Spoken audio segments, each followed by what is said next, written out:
अस्सलाम वालेकुम स्टूडेंट्स, उम्मीद करती हूँ आप सब बिल्कुल खैरियत से होंगे। जी स्टूडेंट्स, आज हम जो है वो इको 6-12 के लेसन नंबर 11 को देखेंगे। शॉर्ट सा लेसन, बहुत छोटा सा लेसन है और जो है वो आई होप सो आपको इसके बारे में बहुत कुछ जो है वो नॉलेज भी है। और आप जो है वो मुझे कमेंट में ज़रूर बताना। बहुत सारे ऐसे हमारे जो है ये इश्यूज़ होते हैं जिनकी वजह से हम जो है वो आगे कुछ नहीं कर पाते। और लेकिन सबसे मेन इशू हमारा पास जो है वो एजुकेशन का है। तो चलें हम जो है वो टॉपिक की तरफ बढ़ते हैं, देन जो है वो हम कोई बात करेंगे। चलिए जी, टॉपिक में हमें वो क्या कहते हैं, students policies to make population productive, ठीक है। वो कहते हैं कि dear students, once my teacher told me that forget about your books and sayings of economists. वो कहते हैं कि एक दफ़ा मेरे टीचर ने कहा कि forget about your books and sayings of economists, anchor persons or political leaders when you are formulating a strategy for people of a country. ठीक है, वो कहते हैं मेरे एक उस्ताद ने कहा कि जब आप किसी मुल्क के लिए लोगों के लिए कोई हिकमत अमली बनाते हो, ठीक है, यानी हमें जो है वो कोई हिकमत अमली बनानी है, तो अपनी किताबों और आपके जो माहिरीन हैं, जैसे कि एंकर पर्सनस हो गए, पॉलिटिकल लीडर्स हो गए, ठीक है, इन सब को जो है वो आपने उनके जो गोलो फेल हैं, यानी फार्मुलेटिंग स्ट्रेटजी है, उनको एक तरफ भूल जाएं। ठीक है, जब आप किसी भी मुल्क के लिए कोई हिकमत अमली बनाना चाहते हैं तो अपने एंकर पर्सनस हो गए, इकोनॉमिस्ट्स हो गए, ठीक है, पॉलिटिकल लीडर्स हो गए, इन सब के जितने भी कॉल ऑफ फेल हैं उन सबको साइड पर रखें, यानी उनको भूल जाएं। ठीक है, उनको लेके आगे जो अगर आप कोई हिकमत अमली बनाएंगे तो वो इतनी आई होप कि जो है वो इतनी हेल्पफुल नहीं होगी लोगों के लिए, हमारे मुल्क के लिए इतनी वो कारआमद नहीं होगी हिकमत अमली। अगर आप लोगों को देखते हुए बनाएंगे तो ज़रूर वो कारआमद होगी, लेकिन अगर आप उन एंकर्स लोगों को, बड़े बड़े लोगों को जो है वो सामने रखते हुए उनके हिसाब से फिर जो है वो बनाएंगे तो फिर वो कारआमद नहीं होगी। ठीक है, उन सबको उस वक्त जो है वो आपको भूल जाना चाहिए। इसके बाद वो कहते हैं always keep in mind that people living here are like your brothers or sisters or mother और योर फ्रेंड्स। वो कहते हैं कि हमेशा याद रखें कि आपके जो इर्द गिर्द जो लोग रह रहे हैं वो आपके भाई जैसे हैं, आपकी बहनों जैसे हैं, आपकी माँ है और आपके दोस्त हैं सब। ठीक है, तो योर ब्रदर नीड्स जॉब। वो कहते हैं कि जैसे कि वो कहते हैं कि तुम्हारे भाई को जैसे जॉब की ज़रूरत है। Your sister has a great desire to get admission in college. और आपकी बहन के जो है वो कहते हैं कि ख्वाब है कि वो कॉलेज में जो है वो एडमिशन ले सके। Your mother is ill. आपकी माँ बीमार है। And your friend need a playground to forget the worries of life.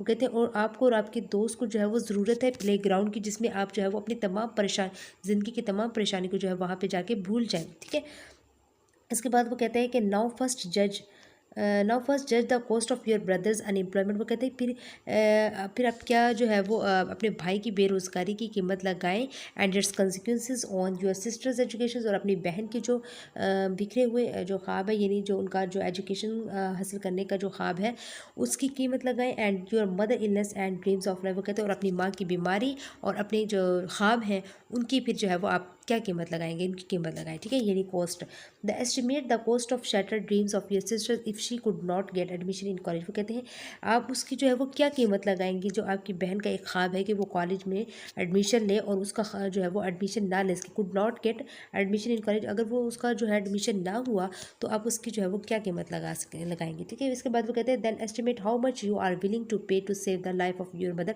वो कहते हैं अपनी माँ को की ज़िंदगी को बचाने के लिए, पे टू सेव मीन पे जो है वो अदायगी करना, यानी ठीक है सेव बचाने के लिए। वो कहते हैं कि अपनी माँ को बचाने के लिए आप अपनी माँ की क्या कीमत जो है वो ज़िंदगी की जो है वो क्या कीमत लगाएंगे।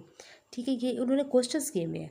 ठीक है, इसके बाद वो कहते हैं कि रिमेंबर, याद रखें, there are many brothers sisters mothers and your friends who are being deprived of their basic rights. वो कहते हैं कि आपकी इर्द गिर्द जो रहने वाले जो भाई हैं, बहनें हैं, माएँ हैं, आपके दोस्त हैं, बहुत सारे ऐसे लोग मौजूद हैं जिनको जो है वो बेसिक राइट्स से महरूम रखा गया। बेसिक राइट्स कौन से होते हैं आप जानते हैं, सबसे बेसिक राइट जो मेन है वो हमारा जो है वो एजुकेशन, जिससे महरूम रखा जाता है, because those are in a position to take decision. वो कहते हैं कि वो क्योंकि जो है वो डिसीजन लेने के हक में होते हैं, तो often don't consider people as their family members. और बहुत से लोग जो है वो उनको अपने फैमिली मेम्बर्स भी नहीं समझते, इसी वजह से वो। इसके बाद जो है वो कहते हैं कि इंशाल्लाह many of you will be in a position when you would be able to take decision. वो कहते हैं कि बहुत सारे इंशाल्लाह बहुत सारे आप में से जो है वो बहुत सारे लोग जो है वो ऐसे होंगे जो किसी फैसले को जो है वो कर पाएंगे। वैन वो कहते हैं कि जब आप जो है वो किसी काबिल होंगे। The decision about your brother's career, your sister's dreams and your mother's health take right decision at that time. वो कहते फिर उस वक्त जो है वो फैसले, बहुत से लोग ऐसे होंगे जो इस पोजीशन में हो जाएंगे कि उन्हें जो है वो क्या फ़ैसला लेना है, जैसे अपनी बहन के बारे में, अपने भाई के बारे में, अपनी माँ की बीमारी के बारे में वो क्या फ़ैसला लेंगे जब आप इस काबिल हो जाएंगे। ठीक है, तो इसके बाद जो है वो कहते हैं बिकॉज, और उस इस काबिल हम तभी हो सकते हैं जब हमारे पास जो बेसिक राइट हमारे पास मौजूद होगा, यानी हमारे पास, हमें एजुकेशन हमारी जो है वो जारी सारी रहेगी और हम एजुकेशन हासिल करेंगे, दैन ही हम जो है वो कोई सही फैसला कर सकते हैं। ठीक है, because your brother may get job in near or far further but once the time to get education is go it will not return. वो कहते हैं क्योंकि तुम्हारे भाई को अन करीब, नियर आर फार का मतलब होता है यानी करीब या आने वाले वक्त में, यानी फ्यूचर में उसको जो है वो कोई ना कोई जॉब तो मिल ही जाएगी, but once the time to get education is gone, अगर उसने टाइम पे, अगर उसने जो है वो तालीम हासिल कर ली, तो अगर तालीम ही नहीं हासिल करेगी तो ना ही जो है वो नियर में, ना ही फार फ्यूचर में उसको कोई ऐसी जॉब मिलेगी। अगर तालीम हासिल की हुई है तो वो एक उम्मीद होती है इंसान को, कोई जल्दी या बदेर जो है वो उसको कोई ना कोई जॉब मिल सकती है। ठीक है, अगर वो कहते हैं अगर वो तालीम हासिल ना कर सका, ठीक है, तो फिर वो जब तालीम हासिल ना कर सका तो वो वक्त वापस नहीं आएगा तालीम हासिल करने वाला। ठीक है, एंड इफ़ मदर डाई, वो कहते हैं अगर आपकी माँ मर गई तो विल नेवर रिटर्न गेन, वो दोबारा वापस नहीं आएगी। तो द मदर विदाउट सब्सिट्यूट, आप जानते हैं कि माँ के जो मतबादल जो है वो कोई चीज़ नहीं होती। इसके बाद वो कहते हैं so the lesson is there is nothing like spending on education and health. वो कहते हैं कि इससे हमें ये सबक मिलता है कि हमें एजुकेशन एंड हेल्थ पर जो है वो खर्च करने में देर नहीं करनी चाहिए। ऐसा नहीं कि मतलब आपने मतलब खर्च जो है वो ना करें, आपको एजुकेशन एंड हेल्थ पर जो है वो टाइम पे जो है वो उसको खर्च करना चाहिए। तालीम के टाइम पे तालीम, और हेल्थ के टाइम पे जो है वो हमें हेल्थ केयर करनी चाहिए। और and are these not the most deprived and neglected sectors in Pakistan. और वो कहते हैं कि बहुत सारे ऐसे जो हमारे जो पाकिस्तान में सेक्टर्स हैं जिनमें जो है वो इन चीज़ों से जो है वो हमें महरूम रखा जाता है। तो यू नो वाई, वो क्यों रखा जाता है, क्या आप जानते हैं?